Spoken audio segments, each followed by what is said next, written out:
Everyone, সবার কি অবস্থা? এত পরিমাণ ঠান্ডা পড়েছে যে কিছুদিন পর মনে হবে স্নোফল হচ্ছে। আমাদের পরীক্ষা ছিল, এই জন্য কলেজে যাওয়ার দরকার ছিল, আমার ফিস দেওয়া লাগবে, এই জন্য তার জন্য আমি সকাল সকাল উঠে রেডি হয়ে পড়লাম কলেজে যাওয়ার জন্য। নিজের স্কিনটা দেখে এত পরিমাণ ভালো লাগছিল, মাঝে মধ্যে নিজেকে দেখে অনেক বেশি কিউট লাগে, আবার মাঝে মধ্যে অনেক বেশি মোটু লাগে। যাই হোক, কথা বলতে বলতে আমার হাজবেন্ড আমাকে নিতে চলে এসেছে।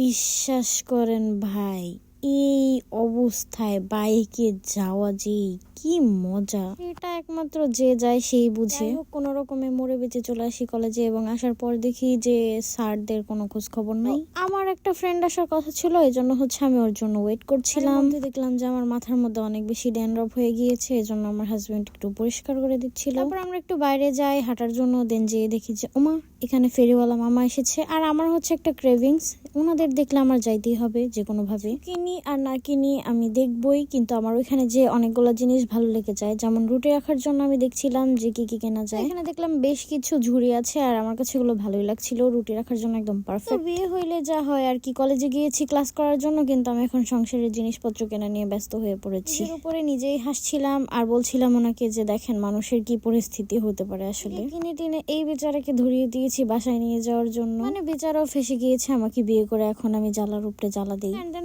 আমরা চলে যাই কফি খাওয়ার জন্য, কারণ অনেক বেশি ঠান্ডা ছিল। কিন্তু শুধু কফি তো আমি জীবনেও খাবো না, আমার ওইখান থেকে যা যা ভাল লাগছে আমি সবগুলো একটা একটা করে ট্রাই করছি। প্রথমে সিঙ্গারার মতো দেখতে ওই জিনিসটা খাই, এটা আমার কাছে তেমন একটা ভালো লাগে নাই। দেন আমি সেই ছোট্টবেলার টেস্টটা খুঁজে পাই এই লাড্ডুটার মধ্যে, উইচ ইজ ভেরি টেস্টি, আর কফিটা অনেক বেশি মজা ছিল। দেন আমার ফ্রেন্ড চলে আসে, আর আমি ওর সাথে অনেকক্ষণ আড্ডা টাড্ডা দিয়ে দেন বাসায় চলে আসি। জানি না কেন ফ্রন্ট ক্যামেরা আমাকে আরো বেশি মোটা লাগে, মানে মোটাই মোটা লাগে। ভিডিওটা এই পর্যন্ত গাইস, সবাই ভালো থাকবেন, টাটা।